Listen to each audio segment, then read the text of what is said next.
cuento. ¿Me permites contarte entre mis amistades esta noche? Te cuento. ¿Le quieres prestar tu oído a Doña Radio, contante y sonante? Te cuento.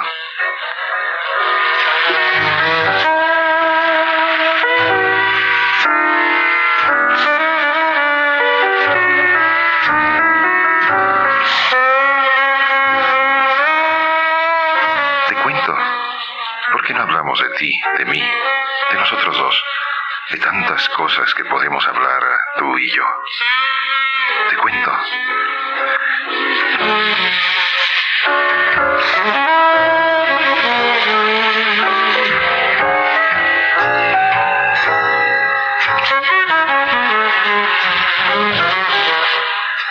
Un buen día recibo una buena carta. Todas son buenas cartas, pero esa que recibí un buen día me hacía una buena pregunta. Como si yo supiera tanto. No sé tanto, doy la impresión. Mira que Doña Radio es tan poderosa que a veces nos disfraza, al menos es mi caso, me disfraza de sabio. Ignoro tantas cosas. Doña Radio es tan poderosa que logra dar la impresión de que incluso yo sé hablar. Sé hablarte. Hablo contigo. Y tú puedes creer que yo tengo la respuesta a muchas de tus dudas. No es cierto. Pero esa carta me preguntaba que qué significa la palabra vulgar. Y tengo la mala noticia, esta noche tengo que comunicarte que tú y yo somos eso, vulgares. Si nos apegamos a la palabra, si respetamos el significado original de ella, entonces resulta eso, que tú y yo somos comunes. Tenemos mucho en común. Claro, tenemos nuestras diferencias, por eso tú te llamas como te llamas, yo soy como soy, y ambos tan contentos. Pero vulgares somos, por ese hecho, porque pasamos desapercibidos entre la gran multitud de los habitantes de esta ciudad. A mí nadie me distingue absolutamente por nada. Esta es mi profesión, hablar por radio. Me la paso de lo más bien que te puedes imaginar contigo en las noches. Pero soy un individuo vulgar. Si te molesta que te haya dicho que tú lo eres también, bórralo. Yo asumo mi responsabilidad y te digo que soy vulgar. Y peor te la cuento. Me dedico a divulgar. ¿A divulgar qué? Cosas que quizá de otra forma no tendrías la oportunidad de enterarte. Quizá yo tengo más tiempo que tú para andar leyendo aquí y allá. Y por ello me lleno la boca de cosas para luego platicarlas contigo. Pero soy un divulgador. Quiero que me encuadres así. Quiero que me enmarques dentro de esa perspectiva y no vayas a pensar que soy un profundizador, un totalizador, un individuo que tiene la última palabra acerca de todo lo que dice y lo que piensa. Que va, absolutamente no. Mira, una de las grandes virtudes de Doña Radio también es la capacidad de inspiración. Doña Radio es profundamente inspiratriz. Y yo la utilizo para eso, para que nos inspiremos tú y yo, y sigamos navegando en el difícil mar del pensamiento. Es un mar tempestuoso. Pensar es peligroso. Pensar es difícil. Hacerlo con un método es mucho más difícil. El pensamiento es algo que puede fomentar Doña Radio, y por eso tú y yo nos encontramos cuando a ti te da la gana. En las noches yo te busco. Cuando tú quieres, aquí estoy, lunes a viernes, 10 a 11 de la noche. Pero ¿para qué? Para divulgar tantas y tantas cosas de las que, ya te lo dije al comienzo, podemos hablar tú y yo. ¿De qué te podría platicar esta noche? Déjame mencionarte algo para que veas mi nivel de divulgación por dónde va. En un momento dado, conversando con una persona lejos de este país, él me dice que debido a que ha logrado atar tales y cuales cabos, llegó a la brillantísima conclusión de que, lo voy a repetir, ya es cuento recontado, te advierto, de que Tomás Alva Edison había nacido en Zacatecas, para ser más preciso, en Sombrerete, Zacatecas. Y yo me quedo con esa historieta en la cabeza, un día no resisto la tentación de contártela, y a mí me parece lógico lo que me dice este historiador que conozco yo en tierras remotas. Me parece lógico que me diga, tiene un apellido, don Tomás Alva, que luego los que lo van a adoptar como su connacional o como hijo de aquella nación se van a encargar de suprimirlo, van a llamarle Tomás A. Edison o Tomás A. Edison. Y ese Alba suena sospechosamente castellano. Y puede ser la versión que me dio mi contador de historias en aquella oportunidad. Puede ser que haya sido hijo de un ingeniero de minas, de Sombrerete, Zacatecas, y de una mujer, si no me equivoco, escocesa. Luego vienen las vicisitudes revolucionarias o previas a la revolución, o veto a saber por qué, o el decaimiento de las minas, y emigra la familia hacia Estados Unidos, es donde crece Tomás Alba. Quizá incluso haya nacido allá, pero descendiente de este individuo radicado en Sombrerete, Zacatecas. Y así se quedó la historieta. Andando el tiempo me encuentro con un zacatecano y le pregunto y me dice, sí, incluso hay una, ¿cómo le podríamos llamar? Una inscripción, una placa conmemorativa en la casa donde supuestamente nació Tomás Alva Edison, allí en Sombrerete, Zacatecas. Y ante el tiempo yo suelto esta versión al aire. Yo no he tenido la oportunidad de ir a Sombrerete, Zacatecas, desafortunadamente, a corroborar la afirmación, pero me parece creíble y por ello te la conté en alguna ocasión. Y caí esto en oídos de un periodista y el periodista el otro día me lo encuentro y me dice que va a ir a Sombrerete a verificar si es cierto o no lo que yo dije. O más bien dicho, lo que te estoy diciendo esta noche de nuevo. Todo para que me enmarques dentro de esa justa proporción. Soy un simple divulgador. Un simple individuo cuya intención es hacer común lo que de otra forma permanecería encerrado en papelitos, más o menos bien escritos en bibliotecas, hemerotecas, qué sé yo. La radio, doña Radio Inspiratriz. Si a ti te interesa un determinado asunto, como puede resultar al periodista en cuestión, que va a ir a verificar si mi acerto es cierto, si a ti te interesa algo, pues qué bueno. La enorme libertad de pensar, de aprender, de saber. ¿Sabes de qué podemos platicar tú y yo esta noche? Te cuento de Buda. Te cuento cómo también dentro de lo que se llama el budismo zen, que es la religión mayoritaria, iba a decir oficial, de Japón, cómo también hay una especie de crisis que no escapa a eso, a una crisis que se vive globalizadamente, que forma más elegante utilizado para decir que el mundo está en crisis. Y no vayas a pensar que es una mala noticia. Simplemente equivale a decir que el mundo está como siempre ha sido, pues siempre el mundo ha estado en crisis. Es una hermosísima palabra. Antes de arrumbar ese término tan marino que utilizan los capitanes del barco, de los barcos, para decir darle rumbo a su navegación, antes de arrumbar por las vertientes del budismo, déjame recontarte de nuevo lo que significa esa expresión, crisis.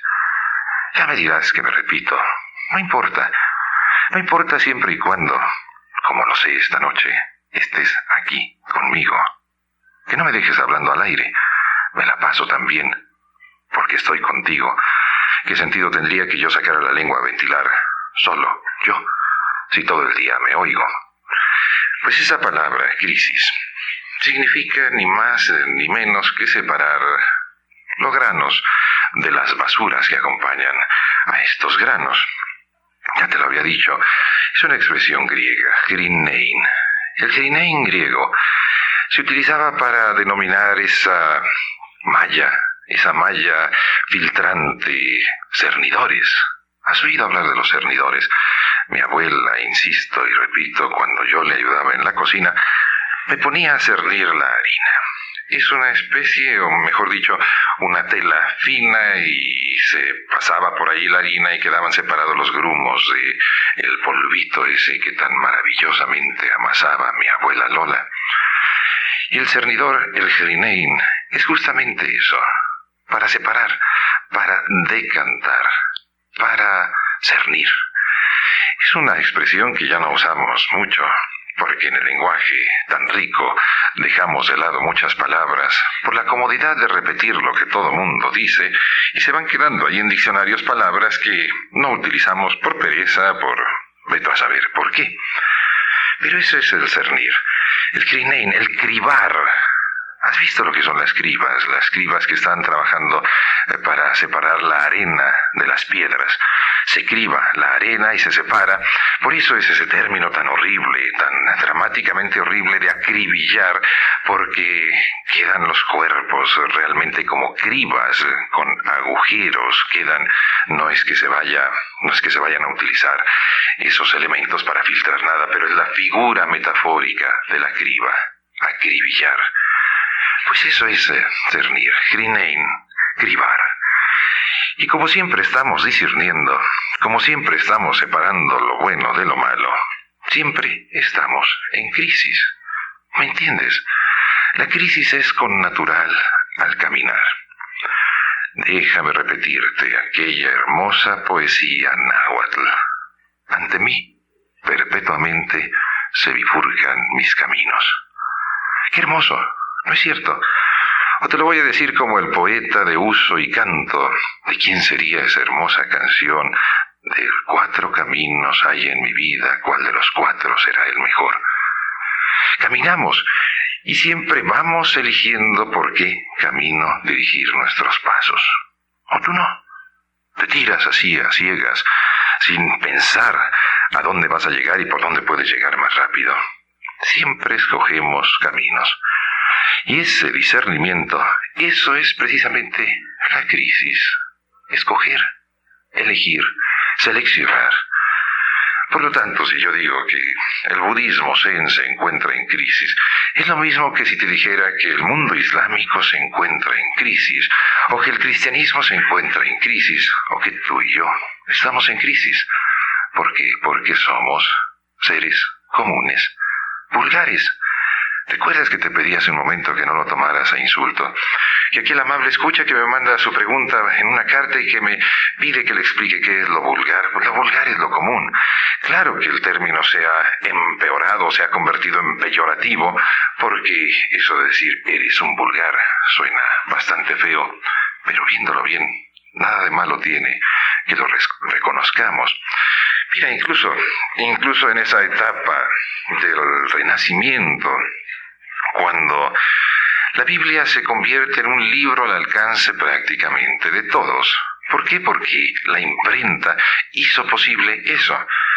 La Biblia se convierte a sí mismo en un libro restringido para una parte del cristianismo y en un libro de uso común para otra parte del cristianismo. Bueno o malo, yo no sé, pero una de tantas traducciones que se hace de la Biblia se llama precisamente la Vulgata. ¿Por qué? Porque se trata de que la entendiéramos todos, de que algunos términos difíciles, curiosamente, se traduce al latín, y ahí queda la Biblia, en su traducción Vulgata, elaborada por algún santo padre, y cuya función era precisamente eso, divulgar el contenido de tan enorme libro. Y yo soy eso, insisto, divulgador. Entonces, en el momento en que nos pongamos tú y yo, ahora después de la música, a hablar del budismo, considérame como eso, como un divulgador, como alguien que te quiere contar cosas que quizá no has tenido tiempo de averiguar. Pero no soy totalizador, no tengo la verdad absoluta acerca de nada, sino tengo tu compañía, y eso es fantástico. Te cuento la música y luego seguimos con este recuento. Las religiones son un asunto con muchas aristas punzocortantes. Tú y yo lo sabemos que la mejor manera de acabar con una fiesta es comenzar a discutir acerca de religiones. ¿Y por qué? Por ese asunto que también lo hemos platicado tú y yo, por lo escurridizo que es la verdad, doña verdad. Lo peligroso que es el decir yo tengo toda la verdad. ¿Qué es la verdad? Dímelo tú. La verdad se va fabricando con una serie de elementos que pueden ser interpretados de tantas formas. Vamos a hablar un poquitín del budismo. Hoy en la historia de las religiones hay tres saltos bien marcados, o tres compases bien marcados. 500 años antes de Cristo nace Siddhartha, Buda.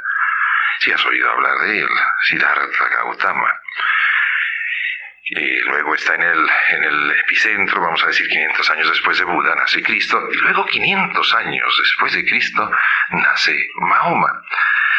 Esto vamos a tomarlo como una mera cosa circunstancial, 500, 500, 500, tres compases de 500, porque vienen a ser como los tres grupos religiosos mayoritarios en este mundo siglo XXesco. Y cada una de esas religiones podríamos entenderla tú y yo, cada una de esas denominaciones, budismo, cristianismo, mahometanismo o islamismo, podríamos entenderlos como enormes paraguas que cubren océanos muy diferentes cada uno de ellos. Vamos, por ejemplo, al caso del islamismo, del mundo islámico. El mundo islámico, que es una parte muy relevante de África, en una parte también de Asia, tiene un predominio en las creencias en el Corán, en ese libro tan maravilloso que es el Corán. Te recomiendo algún día leerlo, que es en donde Mahoma se considera a sí mismo como el último de los profetas antes de la llegada del Mesías. Ese libro que fue escrito en trozos, en pergaminos, en cuero de camello, en piedras, en las cosas más insospechadas, y que muchos años después de la muerte de Mahoma se recolectan todos esos trozos y se arma el Corán. Pues el mundo islámico no es unitario o monolítico. Por ejemplo, existen los chiitas y los sunitas, que son dos sectas totalmente encontradas y que según esto están guiadas por el mismo libro, por el Corán, Al-Corán. El cristianismo viene a ser también otro paraguas que cubre un mar lleno de diferencias, pues hay cristianos de muchas denominaciones, de muchas confesiones y de muchos, le podríamos llamar así también, de muchos credos o formas de creer el cristianismo. El budismo, igual. Es una palabra tan extensa y tan elástica que alcanza a cobijar muchísimas formas de entender a Buda. ¿Quién fue Buda? Dice la leyenda, mira, para que veas cómo se dan similitudes, pero es una de tantas leyendas, que Buda nace después de que su madre sueña que se aproxima a ella un enorme elefante blanco y con su colmillo la hace concebir a este hijo marcado por el destino en el año 563 a.C., a este individuo marcado por el destino para crear toda una estructura filosófica, una estructura de pensamiento. Pero la historia nos dice que Buda nació en el sur de Nepal, que el nacimiento de Siddhartha fue predicho por uno de esos arúspices, que forma más elegante para llamarle a un adivino. Fue considerado antes de su nacimiento ya como alguien marcado para convertirse en un líder mundial y en un gran maestro. Su padre fue un rey, el rey Suddhodana, que en estas pronunciaciones en hindi no soy muy ducho. Y su padre pertenecía a la casta de los guerreros, en esas sociedades asiáticas o del subcontinente asiático en donde las castas son fronteras entre clases sociales. Y Siddhartha Gautama, Buda, creció en medio de gran lujo. A los 29 años de edad, él renuncia a este mundo de lujos, al mundo palaciego, para convertirse en un asceta, en un ser pensante, de tiempo completo, porque él estaba intrigado por dos problemines que parecen o siguen angustiando a todos los seres humanos, vulgares, comunes, corrientes: el problema de la muerte y el problema del sufrimiento. Mira tú, qué original, Siddhartha, Buda. Pensando en eso, ¿a qué se debe que todos tengamos que morir? ¿A qué se debe el sufrimiento? Y se la pasa 6 años en una disciplina espiritual muy estricta, por ello le llamamos asceta, y alcanzó como la iluminación a la edad de 35 años. Esta de la iluminación es algo que también ya lo hemos platicado tú y yo. Somos seres humanos en búsqueda de la luz. Queremos la luz, a veces le tenemos miedo a la luz, y es una metáfora hermosísima, porque en el proceso educativo, que la palabra educación significa extraer, educer significa sacar de, es una traducción muy primitiva, podrías decir tú, pero es sacar de la oscuridad para llevar a la luz al individuo. Eso es el proceso educativo. ¿Por qué siempre de los seres humanos, adultos y como seamos, de la edad que tengamos, le tenemos miedo a la oscuridad? Mira, prende el radio. ¿Te gusta la radio? Claro está, por eso estamos tú y yo aquí. Y te darás cuenta, si escuchas con detenimiento, que hay en esos departamentos de quejas, que son muchos programas de radio, te darás cuenta de la gran cantidad de quejas por fallas al alumbrado público, que no es más sino el reflejo colectivo del miedo que tenemos a la oscuridad, porque la oscuridad propicia, veto a saber cuántas malhechuras y a cuántos malhechores, porque en la oscuridad puede ocurrir esto, porque en la oscuridad tenemos miedo a la oscuridad. Por ello buscamos la luz. Por ello Siddhartha, a sus 29 años, se dedica a buscar la luz con la mente, a tratar de iluminar esa problemática que le aquejaba a él, y que te digo, somos tan vulgares, tan comunes y corrientes que nos aquejan los mismos problemas. ¿Por qué el sufrimiento? ¿Por qué la muerte? A los 35 años encontramos a Siddhartha meditando bajo la sombra de un frondoso árbol, en un lugar llamado Bodh Gaya.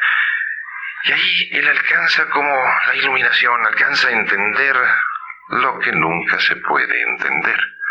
O alcanza a darse cuenta que el conocimiento siempre se queda atrás del hambre de saber. Y decide dedicar su vida a enseñar sus doctrinas y a establecer comunidades de monjes, los Sangha, que van a ser ellos los que, después de la muerte de Buda, van a proseguir con el proselitismo, con el impulso a esta religión. Y nos encontramos ya en Japón, el año 552, ya de nuestra era. Fíjate, ha tomado 1000 años el budismo en caminar de la India a China y luego a Corea, y por la ruta de Corea llega en el año 552 a Japón. Pero llega ya con un apellido, es el budismo Zen.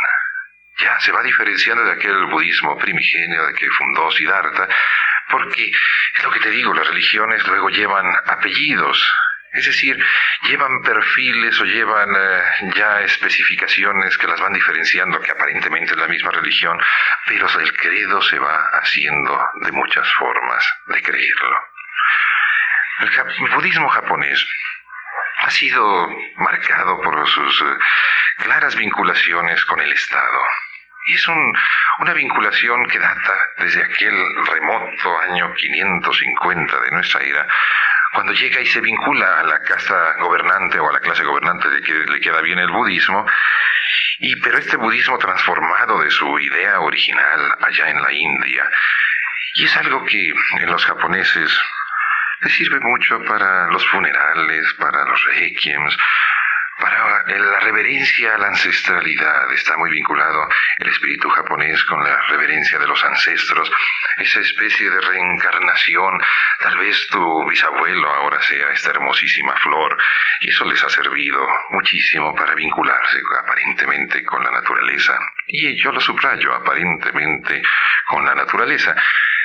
El otro día hubo una gran manifestación de los balleneros japoneses porque están enojados porque no les permiten cazar ballenas, y ellos son unos grandes comedores de ballenas. Pero eso sí, no maltratan nada en su país, o tratan de preservar todo en su país por este culto a la ancestralidad. Pero yo recuerdo, por ejemplo, también En alguna ocasión, cuando se desmontó la selva tropical jalisciense, venían barcos aserraderos japoneses a comprar las maderas preciosas, ellos que no tumban un arbolico allá en su tierra, pero acá, como nosotros tenemos otras creencias y eso no les afecta a ellos, pues venían a llevarse esas maderas preciosas y a trabajarlas en esos enormes barcos habilitados como fábricas. Pero creo que estamos hablando del budismo zen, de esta religión mayoritaria en los japoneses. Allá en el siglo XVII llegan los misioneros cristianos, un Francisco Javier, llegan los que van a ser incluso los mártires de Nagasaki, como puede ser San Felipe de Jesús. En el siglo XVII llegan los portugueses, llegan los españoles a Japón y logran internarse en este territorio insular tan hermético que de pronto decide de nuevo cerrar las puertas a la invasión de ideas extranjeras, que es una paradoja, porque vuelvo a lo mismo, de la India les había llegado el budismo, y de pronto se molestan porque los europeos tratan de inyectarles o de proponerles una nueva religión, y es cuando viene lo del martirio de esos misioneros franciscanos, entre los cuales el mexicano Felipe de Jesús. Pero es un régimen, una dinastía de los Tokugawa, que van a suprimir el cristianismo. Un decreto, se suprime el cristianismo, y de hecho el budismo se convierte en la religión de Estado. Es cuando se crea el sistema Danka. Es cuando los terratenientes y los casatenientes en Japón quedan obligados a registrarse ante un templo budista.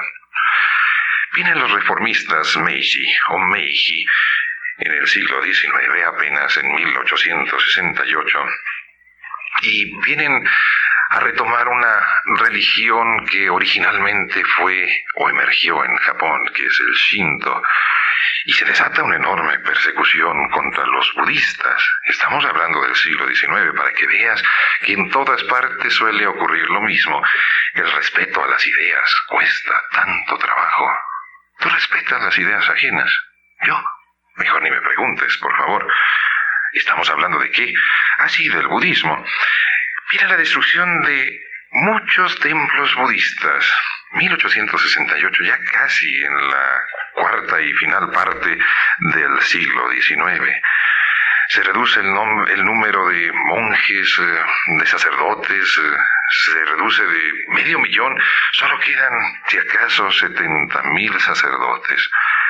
Y luego el Estado decreta que a partir de ese momento los sacerdotes budistas se pueden casar y pueden ejercer otras profesiones además de su sacerdocio para que puedan subsistir. Te cuento, y para no hacerte el cuento largo, que actualmente en Japón existen algo así como 28 sectas distintas de budismo zen. Se calcula que hay aproximadamente 100 millones de practicantes del budismo y 80,000 templos en Japón. Una religión que comenzó 500 años antes de Cristo en la India, que pasó a China, pasó a Corea, pasó luego a Japón, y fue adoptada con especial fervor y con especial también sentido de lo práctico por los gobernantes que vieron en el budismo un aliado en su forma de gobernar. Te cuento, podemos seguir hablando de esto, pero ¿qué tal si añadimos un poco de música para suavizar el paso y el peso de la noche? ¿Recuerdas la otra noche que hablábamos de lo que son las sectas, los sectores? Si partimos de una figura geométrica que es el círculo, cuando en la primaria nos enseñaban las divisiones del círculo, una de tantas divisiones se llamaba la secante, o la línea secante, o no le llamemos divisiones, sino las formulaciones geométricas que pueden darse a partir del círculo. La secante seca, secta, corta. Y todos los dogmas tienen sectas, sectores, formas de entenderlas, o entender los dogmas. Y el budismo no se escapa a esas sectas, secciones, secantes, sectores. Hay una serie de sectas, ¿te acuerdas que te lo decía en números? Son más de 20, casi 30 sectas las que tiene el budismo zen en Japón. Unas con nombres tan sonoros para nosotros, o tan consonantes que podríamos decir están escritos en español. Por ejemplo, la secta Soto. ¿No te acuerdas quién fue Hernando de Soto? Ese expedicionario, conquistador, colonizador español que se asomó por vez primera al Mississippi y lo plantó en los mapas. Hernando de Soto. Pues es una de las sectas. Más o menos el 30% de los budistas zen japoneses pertenecen a esa secta. Hay otra que se llama la Shinshu Otani. Otra tiene un nombre que nos podría sonar altisonante. Perdón si te la digo, pero así es su nombre. ¿Yo qué quieres que haga? La secta Shingon. Ella abarca más o menos el 22% de los budistas zen japoneses. Y el problema en el que están en estos momentos para conseguir sacerdotes. ¿Recuerdas aquello que te decía que a partir de 1868 más o menos llegaron los Meiji o Meiji, los reformistas, que van a permitir que los sacerdotes se casen? Y a partir de ese momento también va a haber sacerdotisas.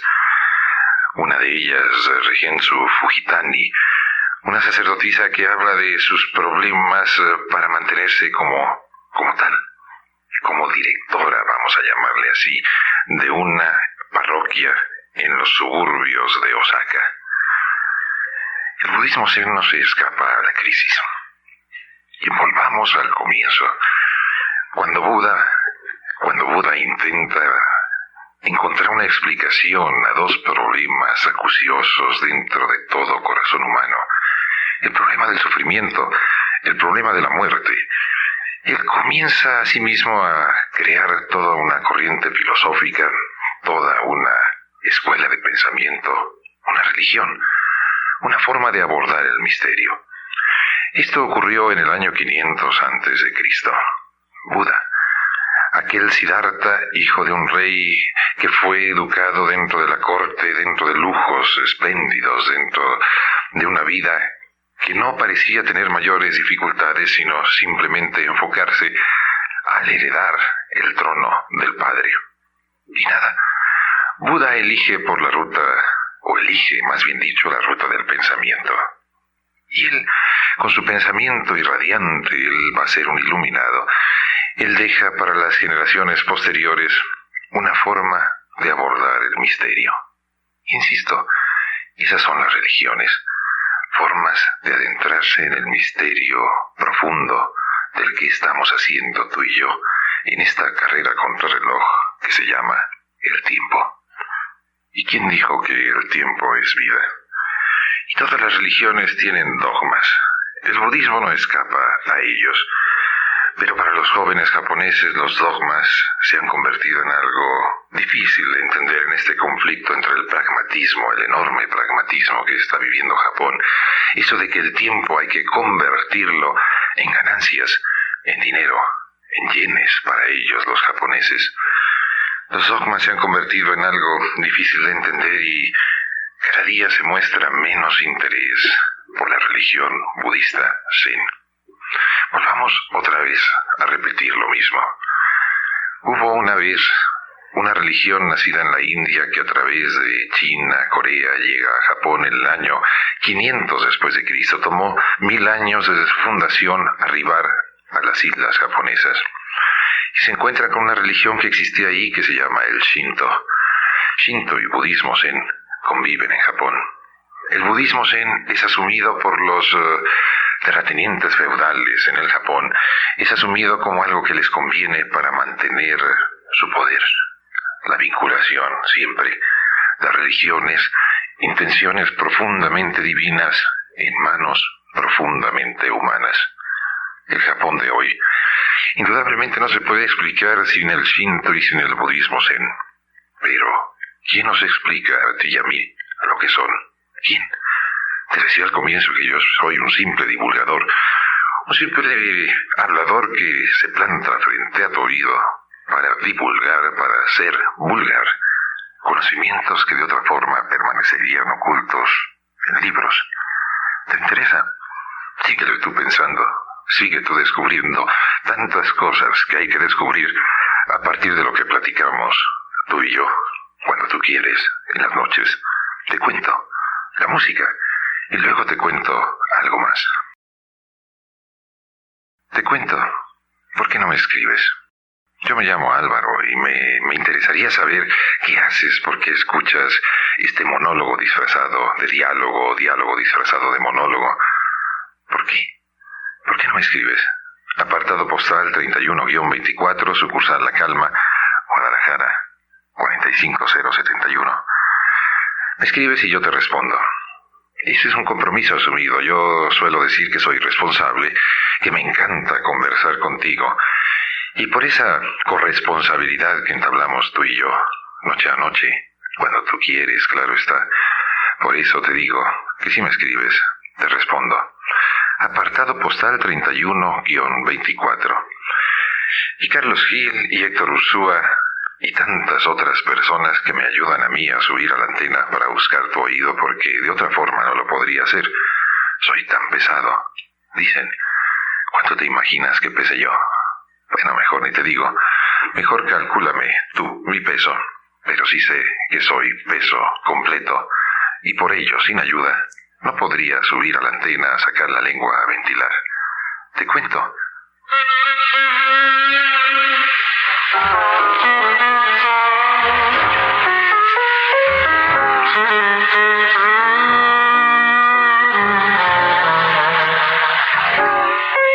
De lunes a viernes, poco después del noticiario de las 10, te busco. Me encanta encontrarte. Ya te lo dije, esto es un monólogo disfrazado de diálogo, diálogo disfrazado de monólogo.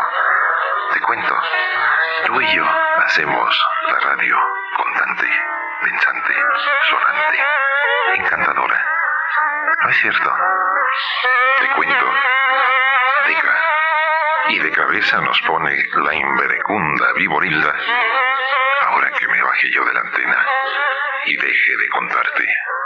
Mañana te busco. ¿Y qué es inverecunda? Una de tantas palabras que no usamos, de este lenguaje tan exquisito. Y Viborilda es encantadora. Te cuento.